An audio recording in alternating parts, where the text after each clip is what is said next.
안녕하세요. 통증치료 백닥터입니다. 뒤통수에서 찌릿 전기 오는 것처럼 아픈 두통. 이 두통의 이름은 후두신경통입니다. 지금 바로 알려드리겠습니다. 이런 경험 있으신가요?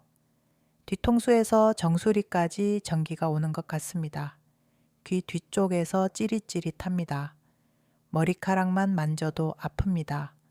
두피가 쏘는 듯 따끔따끔합니다. 이것이 바로 후두신경통입니다. 지난 시간에 편두통은 쿵쿵, 긴장성 두통은 꽉꽉이라고 했죠. 후두신경통은 찌릿찌릿입니다. 완전히 다른 느낌의 두통입니다. 통사 두통 5개 분류 중 세 번째 감각신경성 두통에 해당합니다. 통사 두통 5개 분류 다시 한번 보겠습니다. 첫 번째 내장성 두통, 편두통이었죠. 쿵쿵 뛰는 두통. 두 번째 근골격계성 두통, 긴장성 두통이었습니다. 꽉꽉 조이는 두통. 세 번째 감각신경성 두통. 오늘 주인공입니다. 찌릿찌릿 전기 오는 두통. 네 번째 생리성 두통. 다섯 번째 약물관 암용 유발 두통. 오늘은 세 번째 감각신경성 두통입니다. 이름이 어렵게 느껴지시죠? 쉽게 말하면 두피의 감각신경 자체가 눌려서 생기는 통증입니다. 편두통이 혈관 문제, 긴장성 두통이 근육 문제였다면 오늘은 신경 자체가 문제입니다. 그러면 두피에는 어떤 감각신경이 있을까요? 두피의 감각신경은 크게 두 그룹으로 나뉩니다. 첫 번째 그룹 앞쪽과 옆쪽입니다. 이마에서 정수리까지 그리고 관자놀이까지 이 신경들은 뇌신경, 그 중에서도 3차 신경에서 나옵니다. 눈 위에서 이마로 올라가는 신경, 관자놀이 쪽으로 가는 신경이 있습니다. 두 번째 그룹 뒤쪽입니다. 뒤통수에서 정수리까지, 귀 뒤쪽까지. 이 신경들은 척수신경, 목뼈 두 번째와 세 번째에서 나옵니다. 이 뒤쪽 그룹의 신경을 후두신경이라고 합니다. 후두신경은 세 가지가 있습니다. 대후두신경, 뒤통수 중앙에서 정수리까지 올라가는 가장 큰 신경입니다. 셋째 후두신경, 뒤통수 중앙 부근을 담당합니다. 소후두신경, 귀 뒤쪽에서 뒤통수 옆면을 담당합니다. 이 세 가지 후두신경 중 하나라도 눌리면 그것이 바로 후두신경통입니다. 후두신경통을 정리하겠습니다. 후두신경, 즉 대후두신경, 셋째 후두신경, 소후두신경 중 하나 이상이 눌리거나 자극받아서 생기는 찌릿한 통증입니다. 핵심 증상은 네 가지입니다. 하나, 뒤통수에서 정수리 방향으로 전기 오듯 찌릿합니다. 둘, 찌르는 듯, 칼로 베는 듯, 번개치는 듯한 느낌입니다. 셋, 갑자기 왔다가 갑자기 사라지기도 합니다. 넷, 두피를 만지면 이상한 감각이 납니다. 머리카락만 스쳐도 아플 수 있습니다. 얼마나 흔할까요? 2025년 체계적 문헌 고찰에 따르면 두통 환자의 약 3에서 4%가 후두신경통이고 10만 명당 약 3.2명 정도 발생합니다. 여성에서 더 흔하고 50대에 가장 많이 나타납니다. 그러면 왜 이 신경이 눌릴까요?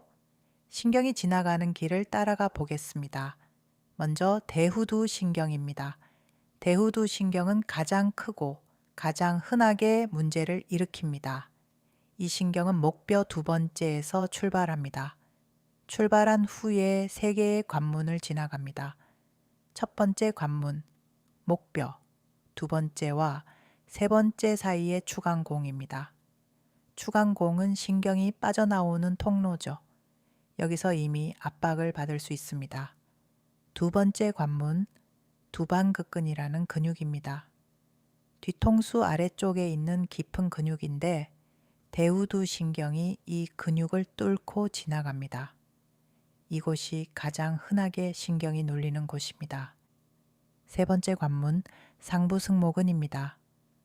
어깨에서 뒤통수로 올라가는 큰 근육이죠. 대후두신경이 이 근육도 뚫고 나와야 두피에 도달합니다. 정리하면 대후두신경은 추간공, 두방극근, 상부승모근 이 세 곳에서 눌릴 수 있습니다. 이번에는 소후두신경입니다. 귀 뒤쪽이 찌릿찌릿할 때 의심하는 신경입니다. 소후두신경은 목뼈 두 번째와 세 번째에서 출발하는데 대후두신경과는 다른 길로 갑니다. 이 신경은 흉쇄유돌근이라는 근육을 돌아서 나옵니다. 흉쇄유돌근은 목 옆에 있는 큰 근육으로 고개를 돌릴 때 쓰는 근육입니다. 소후두신경이 눌릴 수 있는 곳은 두 군데입니다. 첫 번째, 추간공, 대후두신경과 같은 출발점입니다. 두 번째, 흉쇄유돌근 중간 부위입니다.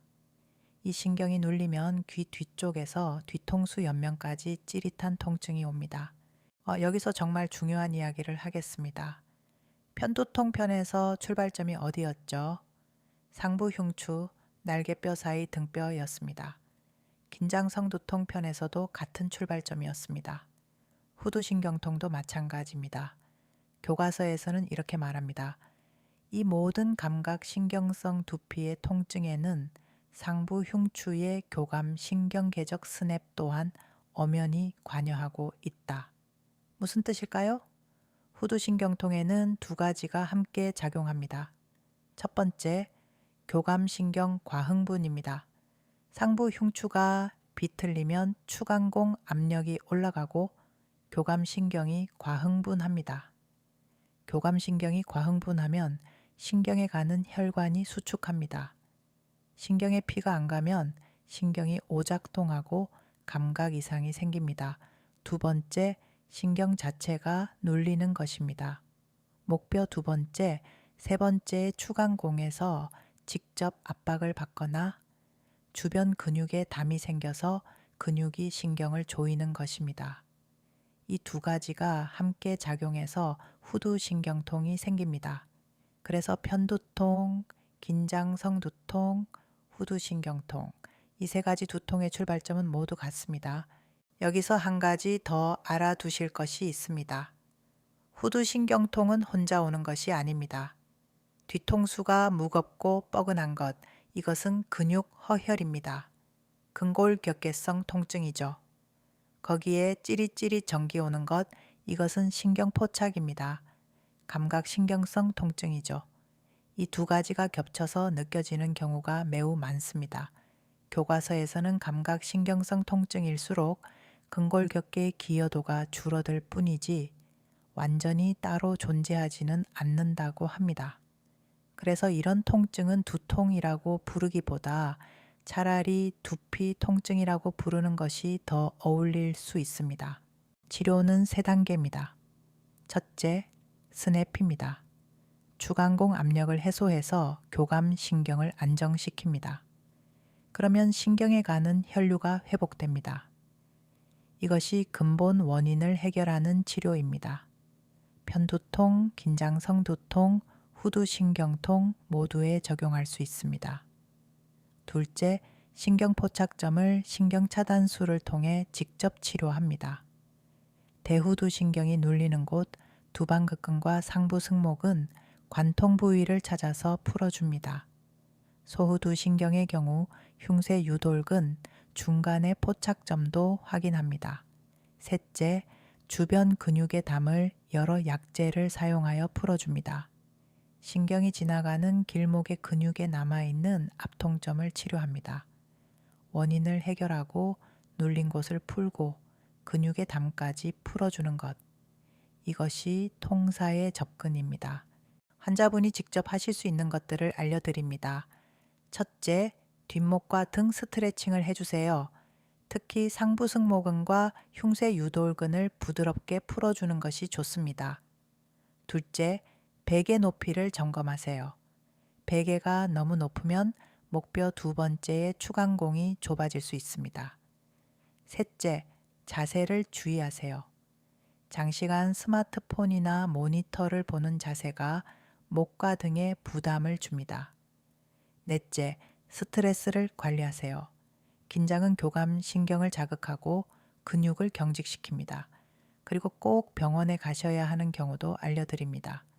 갑자기 시작된 극심한 뒤통수 통증, 이것은 뇌출혈을 감별해야 합니다. 열이 나면서 목이 뻣뻣할 때 뇌막염의 가능성이 있습니다. 시력이 변하거나 팔다리에 힘이 빠질 때 이런 증상이 있으면 반드시 병원에서 검사를 받으셔야 합니다. 오늘 내용 세 줄로 정리합니다. 하나, 후두신경통은 뒤통수의 감각신경이 눌려서 생기는 찌릿한 두통으로 통사두통 5분류 중 감각신경 성두통에 해당합니다. 둘, 신경이 눌리는 곳은 추간공, 두방극근, 상부승모근, 흉쇄유돌근이며 출발점은 편두통과 긴장성두통의 출발점과 같은 상부흉추입니다. 셋, 스내피로 추간공 압력을 풀고 신경 포착점을 직접 치료하고 주변 근육의 담을 풀면 호전될 수 있습니다. 후두신경통도 원인을 알면 치료할 수 있습니다. 여러분의 두통은 어떤 느낌인가요? 쿵쿵 뛰는 편두통인가요? 꽉꽉 조이는 긴장성 두통인가요? 찌릿찌릿 전기 오는 후두신경통인가요? 아니면 여러 가지가 섞여 있나요? 댓글로 꼭 알려주세요. 두통 시리즈를 정리해보면 편두통은 혈관 문제, 긴장성 두통은 근육 문제, 후두신경통은 신경 문제. 하지만 출발점은 모두 상부 흉추였습니다. 다음 영상에서는 얼굴이 찌릿한 통증, 3차 신경통을 알려드리겠습니다. 절대 놓치지 마세요.